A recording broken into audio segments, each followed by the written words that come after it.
Kay Mr. Morales, Yes, Your Honor. nakita ko sa isang interview mo na sinabi mo na ako raw ay hindi marunong mag-imbestiga. Am I correct? Yes, Your Honor. Yun po opinion ko bilang investigador dahil inaasahan ko po as inimbita po ako rito as resource person. Alright. At mistula ako Okay, na okay, ituring tama na. na akusado. I will have to respect your opinion, but my track record in investigating here in all public hearings will attest to it. Okay? Now, the second question. Sinabi mo sa isang interview na sayang ang binabayad ng taong bayan sa akin. Yun po yung opinion ko, Your Honor. Dahil dun sa nakikita kong takbo ng Bakit sayang ang bayad? Your Honor. Dahil ako, ginagawa ko, tinutupad ko ang aking sinumpaan tungkulin bilang inyong senador at kine-question mo ba ang 15 milyong Pilipino na bumoto sa akin? Dahil sinabi mo, sayang ang binabayad nila sa akin. Your Honor, yun po yung opinion ko, gawa ng ako po ay isang investigador. Ang investigador po, nag-extract po ng information, nag-elicit po ng information upang makuha mismo yung yung ninanais dun sa subject matter. Kagaya po ng ginagawa natin ngayon. Ako po ay nagsasalita lang bilang sa aking opinion at bilang dun sa aking karanasan bilang isang investigador. Kapag ako po ay kaharap ng isang iniimbestigahan, inisikap ko po na makuha ko yung sustansya na kinakailangan patungkol po dun sa hinahangad kong resulta. Ako po, hindi po kailanman na namemersonal o kumakaladkad o naghuhusga sa pagkatao ng kahit na sino, lalo na yung mga naimbestigahan ko talagang mga kriminal. Yan ang opinion mo. Ito naman opinion ko. Okay. Meron akong kopya ng desisyon ng Civil Service Commission affirming the decision of PDEA Director General Arturo Cacdac finding you guilty of dishonesty, grave misconduct, and conduct prejudicial to the best interest of the service. The Civil Service Commission ruled that, and I quote, "It is undeniable based on Morales' admission that he concealed or distorted the truth about factual circumstance of the arrest of Chua and Miao. Morales' earlier statement that the arrest was a result of a lawful arrest and later, take note, retracted the same is telltale proof of dishonesty. His action, among others, of planting evidence is likewise an act of dishonesty because it is contrary to the fact that no illegal drugs were seized nor under the possession of the accused."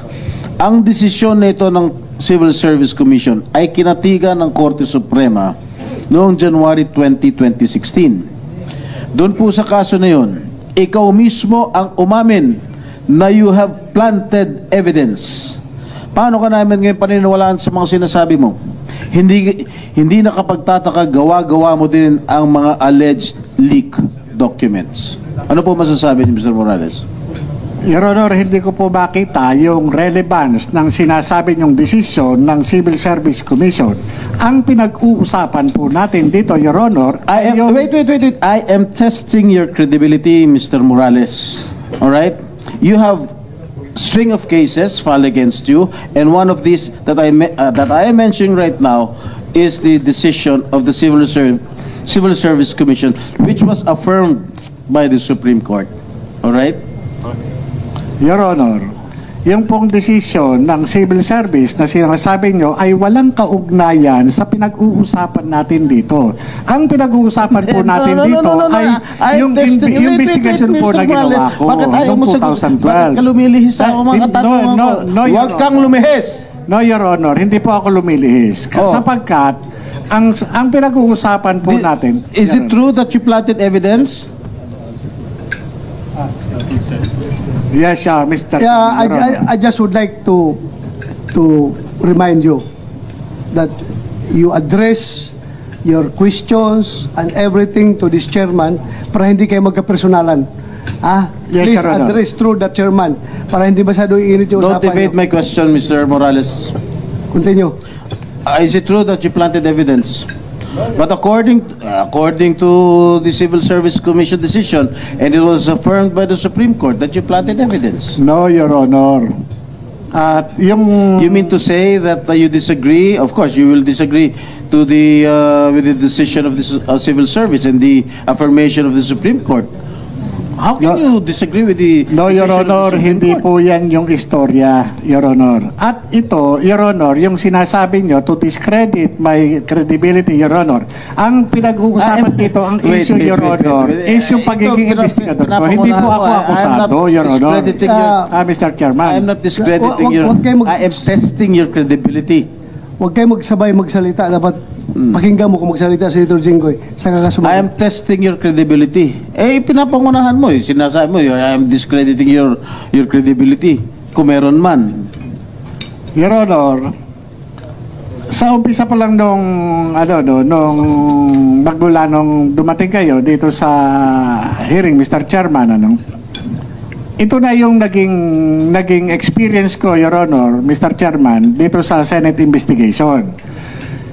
Ang ipinunta ko po rito is resource person po ako para dito sa PIDEA Leaks. Dahil ang pinag-uusapan po dito ay yung paglabas ng dokumento dun sa PIDEA. At ako po, Your Honor, investigador lang po ako. Hindi ako akusado, Mr. Chairman, para itest yung aking credibility. Nakapako lamang po ang aking kaalaman patungkol po doon sa ipinalabas ng vlogger na si Maharlika patungkol po dito doon sa mga confidential documents, yung classified documents.